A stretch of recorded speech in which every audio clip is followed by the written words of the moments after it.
What would you do if you worked as a park ranger and out of nowhere, people seemingly started to report more instances of someone calling out to them from the woods, calling for help, calling to be rescued, and then being led away only to see a copy of themselves just before vanishing forever?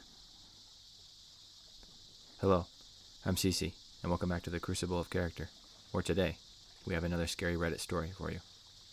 If you enjoyed the last few stories and you'd like to see more, make sure to like, comment your thoughts down below, and if you like the message or the theme or the lesson that I find, and subscribe for more daily content.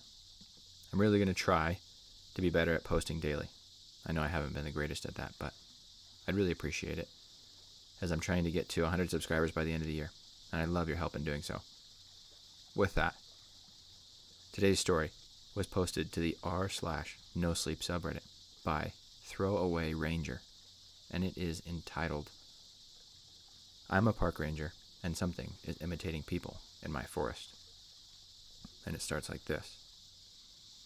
People assume being a park ranger is peaceful, that I spend my days watching trees sway and helping lost campers find their way back to the parking lot.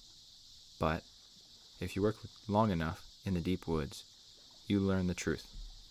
The forest is full of things that don't want to be understood, and some of them know how to pretend. The first time I heard it, I thought it was just a hiker in trouble. The sun was setting, fog was rolling in, and I was heading back to the truck when a voice echoed between the pines. "Help. Please." A man's voice, weak, pained. I radioed it in and jogged towards the sound, but the closer I got, the more wrong it felt. The voice wasn't moving. It wasn't shifting the way sound normally does between trees. It was stuck in one spot, like a speaker hidden under the leaves. "Help. Please." I swept the flashlight across the clearing, and no one was there. Just an empty patch of grass, untouched. No footprints, no broken branches, no movement. When I stepped forward, the voice repeated. Same tone, same pitch, same exact pause between the words. Like a recording.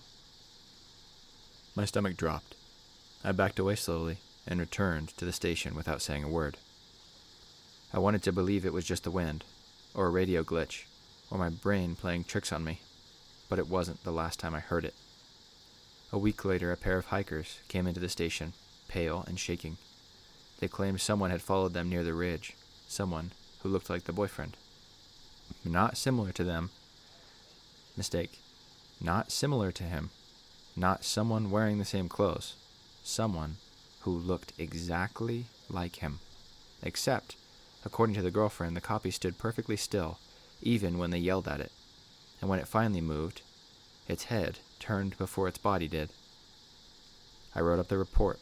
My supervisor read it, placed the paperwork face down on her desk, and said, "Leave it out of the official log." That's when I realized all the other rangers knew something that I didn't. The silence wasn't ignorance, it was fear.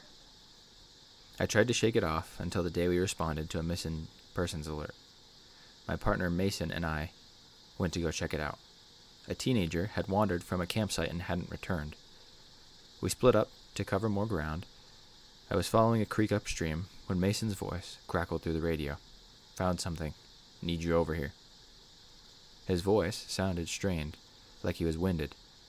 I turned towards the sound of his direction, and then I heard Mason's voice again from the opposite direction. "Hey, over here." I froze. Both voices were identical. Same tone, same cadence, same subtle rasp Mason had from years of smoke exposure. "Mason?" I said into the radio. "Which side are you on?" The first voice answered from the trees. "Here, I found some tracks." The second one whispered, closer now, almost behind me. "Come here." I should have radioed it in. I should have called backup, but something primal in me decided to run, quietly, steadily, never looking back. I followed the creek until I reached the trailhead again.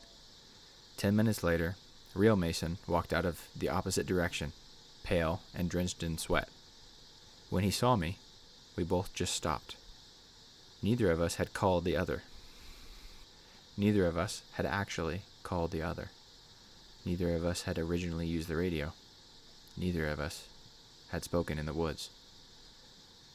We didn't talk during the drive back to the station. That night, Mason went home early. The next morning, he didn't show up for shift. We sent someone to check his house, but his truck was gone. His radio was sitting on the counter. His gun locker was open, but he was gone. We organized a search. During the sweep, one of the rookies claimed he saw Mason standing between the trees, motionless, staring at him. But when we ran to the spot, the space was empty. No footprints, no indent in the dirt, nothing. As the days went on, the forest felt wrong in a way I can't explain. Like the trees were leaning in, like the air was listening. 3 nights after Mason's disappearance, as I locked up the station, I heard someone call my name from the trailhead. Ranger? My blood turned to ice. The voice was Mason's. I stepped backwards, shaking my head. Ranger, come here. Soft, urgent, and familiar. The exact tone he used when we would find lost children, except it was coming from the pitch-black woods. I didn't answer. I locked the door and went to my truck. As I climbed in, the voice came again, this time from behind the vehicle. Come here. I drove off without looking back. Since then, hikers keep reporting the same thing. Someone calling their name from between the trees. Someone repeating phrases in the voice of their friend or partner. Someone who looks almost right, but not quite human. The supervisors don't investigate. The older rangers keep their heads down. The rookies quit within months. And the woods keep imitating us. I still patrol. Someone has to do it. But I don't go near the ridge anymore. I don't respond when I hear voices, and I don't chase any shadows. And when I see someone standing too still between the pines, I don't go anywhere near it. Not anymore. Because whatever those things are, they're getting better at copying us. And last night, when I locked the station, I heard my own voice calling from the trees. Hey, can you help me? And it sounded exactly like me, down to the breath, down to the fear, down to the way I screamed Mason's name the day he vanished. I didn't turn around, I just ran. And I don't know how much longer I'll survive out there. Not when the forest knows exactly what I sound like. The end. I like that a lot.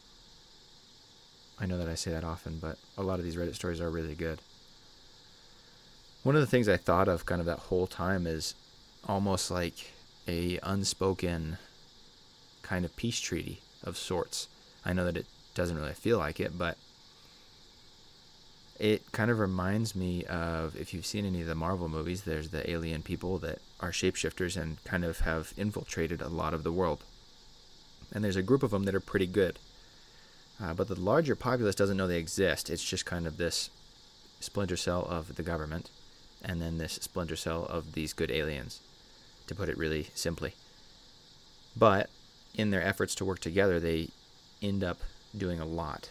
And it protects and it goes to do a lot that people don't even understand is happening around them. Lots of crazy things. And so I think, in a way, having this kind of ranger station that has this alternate point or alternate purpose of keeping these things in check and not really reporting on it as to drum up too much attention, or maybe it's almost like a secret club of sorts, or almost like a secret society of people who've been given this responsibility to take after the woods, and not only that, but make sure that these things aren't discovered, because that might do more damage than just letting it be as is. I think that's a cool thought to think about. That's something I was definitely thinking about during this story. What were you all thinking about during the story? Please let me know. I think if I was in this situation, something that we could have done differently is, well, one, you could take a phone with you and record stuff. And I would probably have some type of a dead man switch on my computer to release a lot of the footage of the weird stuff that I had seen. That way, if I ever did die, then it would all just go out. Something where it basically, you just set up a software where if you didn't hit the button once a week, it would just release it all. That's not terribly hard to set up. And then I think as well, I mean, he's a ranger, right? So just making sure you have your gun on you, making sure you're adequately prepared for situations, making sure that you have some snacks on you in case you need to sprint and you can't take your car. I think as well, making sure to set up kind of code phrases with those who you love, just in case. I know that at least near where I live in the United States, there was recently a lot of people who would kind of scam call on the phone, and then all they would need to know is who you are. And so they would scam call you a bit, and then just from the audio sample they were able to gather on you, they would call your parents, and they'd use AI to kind of resynthesize the sample of your voice to make it sound like you were a hostage, and that they would only let you go if your parents were able to pay the ransomers enough money in time. Otherwise, you'd die. And then you'd end up coming home from school or from work or whatever just fine, didn't know anything had happened, and your parents had just, lost 5 or 10 grand. So I think a great thing to do in this situation is kind of preemptively to the ones you love, just in case, I'd say have some kind of a code phrase, something that you say, and then they can respond to it that seems kind of unsuspicious, so that you could just kind of sprinkle it in a conversation, and anybody who wouldn't know. I tried to make one with my siblings, and I know that my family has one as well as my friends, just in case.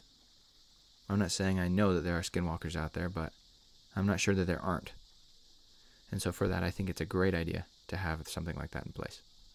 Now, with that, what is a lesson that we can learn from this story?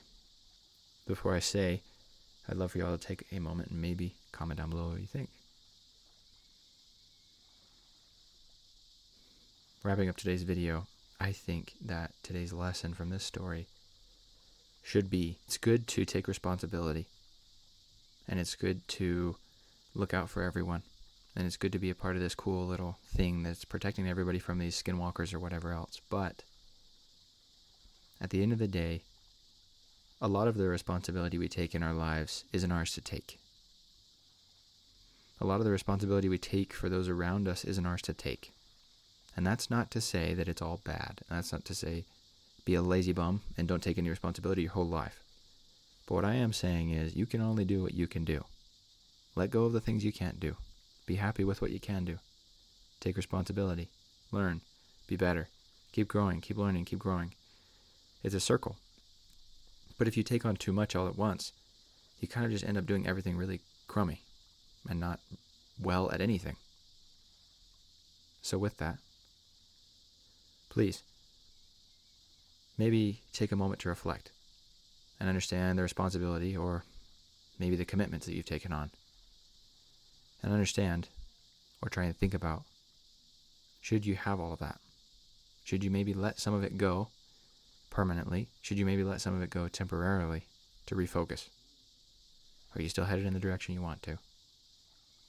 Every day is either a step forward or a step backwards, and it's your choice. Don't forget that. And with all that, once again, I'm CC. This has been the Crucible of Character. I love you all. Goodbye.